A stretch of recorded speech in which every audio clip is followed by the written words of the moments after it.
channel to another video. This video is all about breastfeeding tips. So these are my top 8 tips for a successful breastfeeding journey. I am a mother of 2 and I am currently breastfeeding my second child. She's 3 months old, and with my first I just didn't have a lot of information. Even though I thought I'd researched loads, I didn't actually have the confidence to carry on with my breastfeeding journey, which really upset me. I breastfed her for a few days and then I pumped after that exclusively for about 3 weeks, which completely drained the life out of me, and I just switched to bottle fed with formula, and that made me such a better parent. I was such a better parent for switching to formula because I just had no energy after all the pumping. So this is a video for a previous version of myself with my first daughter and what I wish I had known back then. I'll start with tip number 1, and that is to latch correctly. They say you can tell whether your baby is latched correctly or not because it hurts if they're not latched correctly, and it doesn't hurt if they are. But I say that in the first week that doesn't matter. It hurts regardless whether they're latched correctly or not, for me anyway, in my personal experience. You'll be able to, if you search on the NHS website, you'll be able to see a tutorial on how to latch properly. But basically you want to make sure that you get say this is their nose, you put your nipple there, they'll open up, and then you want to get it into their mouth, but you need to get as much as your breast into their mouth as possible, and not just sucking on the end, because that's when you can get dry, sore, cracked nipples, and that's not fun for anyone. So having a good latch is key, although it will hurt in the first week. And that brings me to my second tip, which is to keep at it and be persistent, and don't even though you probably be tempted during the first week to give up, please don't. It is 1,000 times better once you get past that first week. So during the first week it's going to be painful. For me anyway, it was painful regardless whether it I had a really good latch with Ada on both sides, and it was just so painful for me. I don't know how to explain it. It's like someone's getting their nails and digging it into your nipple. Yeah. Which doesn't sound very nice at all, but that is what it felt like for me. And as soon as I got past that last week, I just the pain just sort of went, and now whenever we breastfeed it's fine. I can feel whenever we do potentially get a bad latch, if she's starving and she just attacks me, I can feel that that it is a bad latch, so I can tell the difference now between. So now I understand why they say if you have a good latch it won't hurt, because now that we have obviously established breastfeeding, it does hurt when she gets a bad latch. But yeah, during that first week you just need to get past that first 1 to 2 weeks maybe, and it'll be a lot easier, I promise. And that kind of brings me to my third tip as well, because during that first week the things that saved me were the silver nipple shields, so the little nipple cups that you can get. So yeah, they're basically these little silver cups, and you place them on your nipple in between feeds, and it helps speed up the healing process. For me, they worked wonders. They were amazing. I obviously didn't have these first times around with Cassidy, and I gave up after the first week. But they were essential for me. I just had them on all the time, and what I found was really good is that if you'll probably leak a couple of drops throughout the day as your breast milk is coming in, it sort of catches the milk, and then obviously there's healing properties in breast milk, so then that was on my nipple, and it was helping heal the area from when I had a bad latch. So for me that they were essential in helping heal my nipples. I also had a nipple cream, a really good nipple cream, but I didn't really use it that much because it says on it you don't have to wipe it off before the baby eats, but I just thought it was a bit strange, putting a cream on and then the baby can eat it. Yeah, I didn't like it. So I never really use that much. I just stuck with the nipple, silver nipple shields. How many times can I say nipple in this video? Anyway, tip number 4, well, not number 8, number 4 is to drink lots of water. Even still now at 3 months postpartum, we're still breastfeeding, exclusively breastfeeding, by the way. She doesn't take any bottles, she refuses, and she doesn't even have a dummy.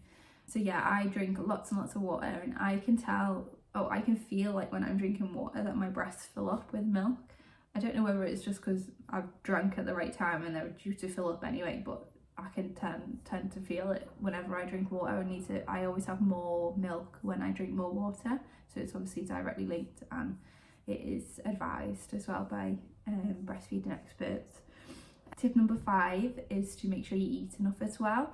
I think a lot of mothers, due to the pressure from like society and everything, everyone's like feels pressure to bounce back after they've had birth, and please don't feel like that if you are a new mom, because why? Like just embrace the time and the stage of life that you are in. Your body's just been through like something unbelievable with the pain of giving birth, and then obviously having a child after your belly's like stretched to hold your baby. Try not to stress so much to get back to your pre-baby body because you having a post-baby body now, because you've had a baby in there, it's changed. You're never going to get your pre-baby body back, really. It's not going to be the same. It's going to be changed on the inside, if not on the outside.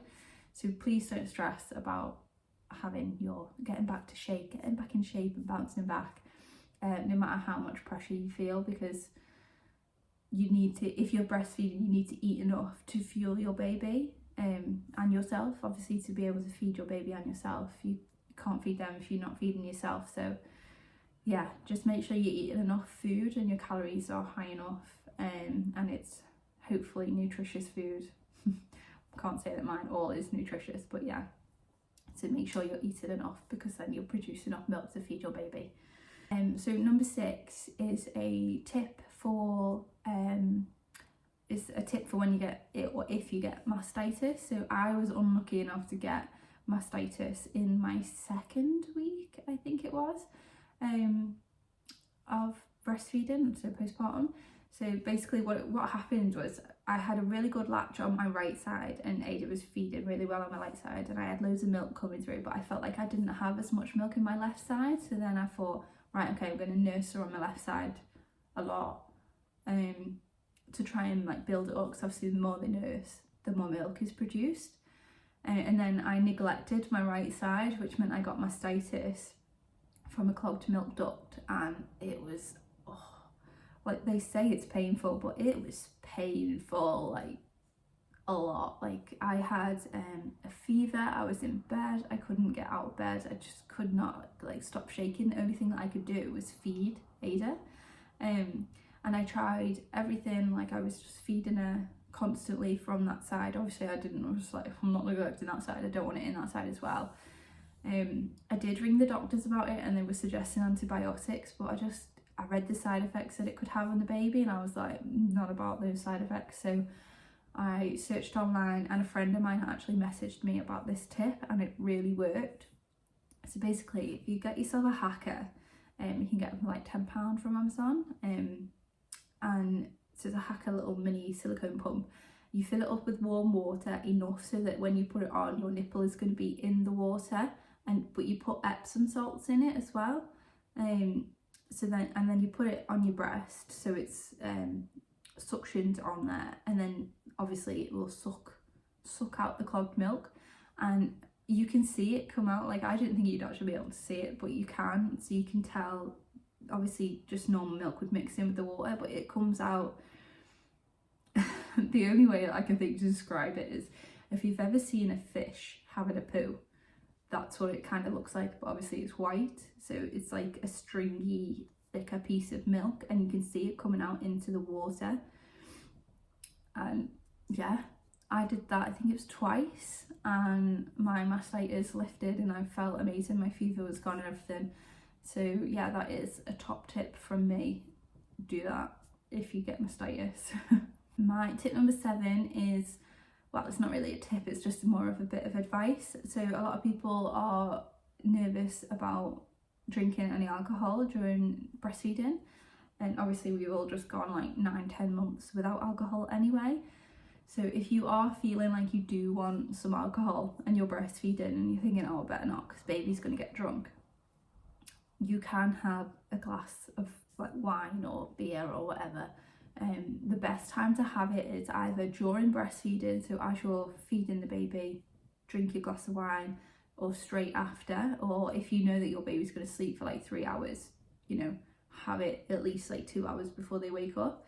Because when obviously I'm no medical expert, this is just advice that I have and I've seen and I've read online.